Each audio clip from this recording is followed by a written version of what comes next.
Ted, what do you got in your hands? Oh, it's my crystal ball. Not to be confused with my regular ball. Whoa. Which? My dad handed it to me. Oh, I thought you were. Oh, okay. Wait. This ball. This one, the Coldwell Banker ball. Yeah, that's my Coldwell Banker ball. Yeah. So sometimes I like my Coldwell Banker ball. Sometimes I have to consult my crystal ball. There's a lot of things going on out there in the market. 2 balls. Asking. 2. You really don't need a third. Is one bigger than the other one? Yes. And one's Wow. definitely heavier. Anatomically correct. No, not at all. So what's the deal with the crystal ball? Well, everyone should have a crystal ball because a lot of times right now I think in the market there's a lot of questions. I think that must be it. I think that we've come through a crazy, interesting, amazing market the last 3 years with so much buyer demand, and obviously inventory just got eaten up, just smashed. So that led to all those bidding wars, along with, of course, there's so much buyers out there. The interest rates had gone to record lows. I mean, I had clients that closed at 2.2 on a 10-year loan. So I mean, that's an amazing interest rate. I don't know if I'll ever see it again in my lifetime.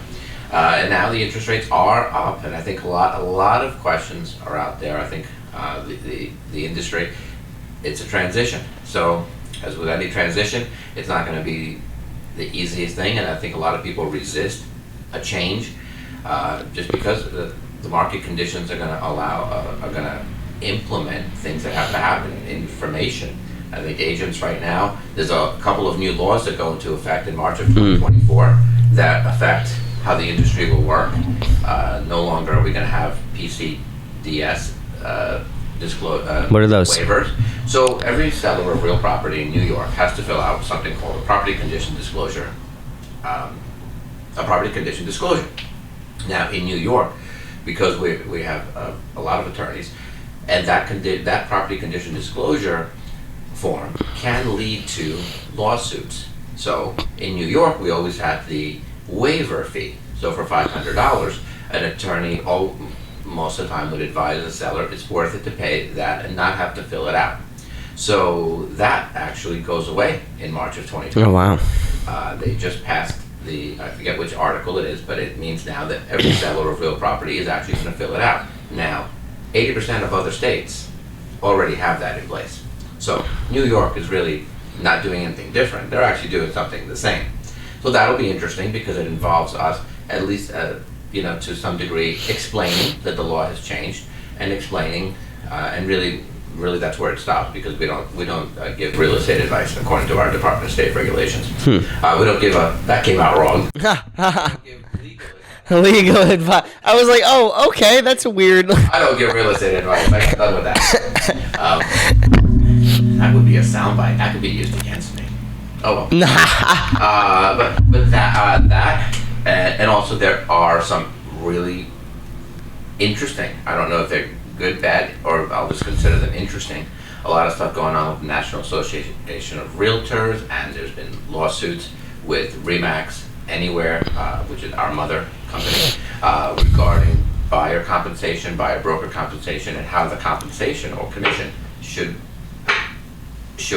would, maybe can be regulated in some instances. So there's a lot of interesting things going on, and I think that compiled with the inevitable changing of the market, we could not have gone the way we were going for that much longer because we would be left with no inventory, and then that actually will shut down the market. If buyer demand is still high.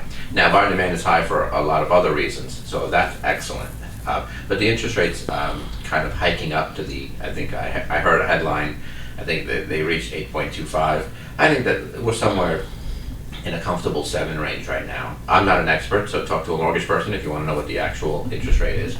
But it's nice to think of a crystal ball and say, can you imagine if it really could give us answers? It would say, Ted, go lower the price. Or maybe it says, Ted, don't worry, that house will sell. Or Does that crystal ball actually work? Yeah, it does. For me, it does. How do you use it? I look into it, and I concentrate, and I focus. I see if something just pops into my head.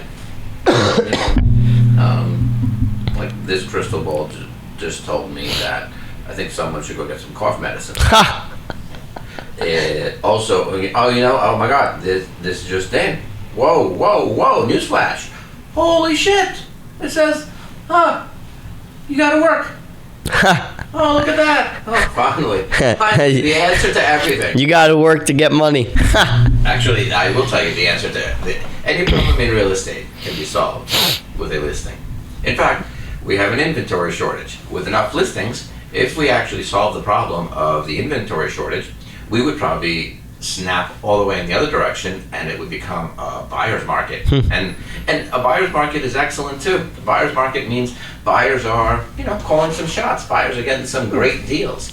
But at the end of the day, it's all great. It's all activity. So that's what the crystal ball really says. The crystal ball tells me it all comes down to work.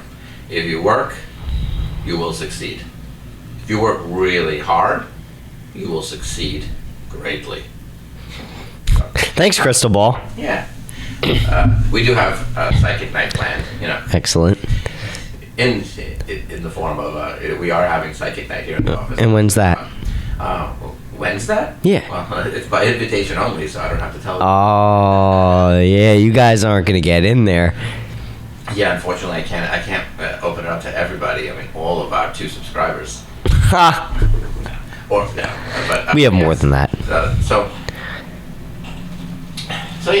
Sometimes you gotta be silly. Sometimes you gotta be silly. Makes a point, though. Yeah, but all the time you have to work. Yeah, so there's a lot of interesting things that are going on. Well, it's the silliness. Like, if you use your silliness right, it can pay off well too. I've been anticipating this market. I think I'm gonna enjoy it. It's gonna bring back a lot of old memories. A lot of memories about consulting with clients. A lot of memories about when clients need advice. 100%. It's always nice to be needed. So it's going to be more important than ever that my agents are informed, knowledgeable, educated, and that's our department as management. We are going to focus on training, obviously, for our agents, and we have a lot of great resources to make them the most knowledgeable agents on the planet. Now, how long will this new market last, do you think? No one predicted the previous market it was going to last. We felt the market on increase, doing better and doing better ever since the year 2016, pretty much. And then by 19, we were knee deep in an upswing of a market, and then 2020 just put everything on steroids, where maybe the upswing of the market would have lasted maybe like a year or 2, but 2020 was such an injection of activity and just great activity that it kind of like took us through 2023. Wow. Even now, most experts are still predicting, and when you take the average of all these predictions, they are still predicting that even through 2024, the market is probably, the housing market, house prices are probably still going to increase somewhere between anywhere as low as 1% and as high as 6%. Oh my God. Which is very normal, I believe, historically. If you average all the price increases year over year, decade over decade, I think the normal market is considered something like a 4% increase. So if you kept the line steady, so we're right there. We're just about normal. Nice. We could call it the new normal, or we could call it the old normal, or we could call it the not abnormal anymore. How about we just call it normal? How about we just call it work? So this is The Real Ted G. You're watching The Real Ted G podcast on Spotify, YouTube, I hope you're watching, Instagram, Facebook, and of course, TikTok.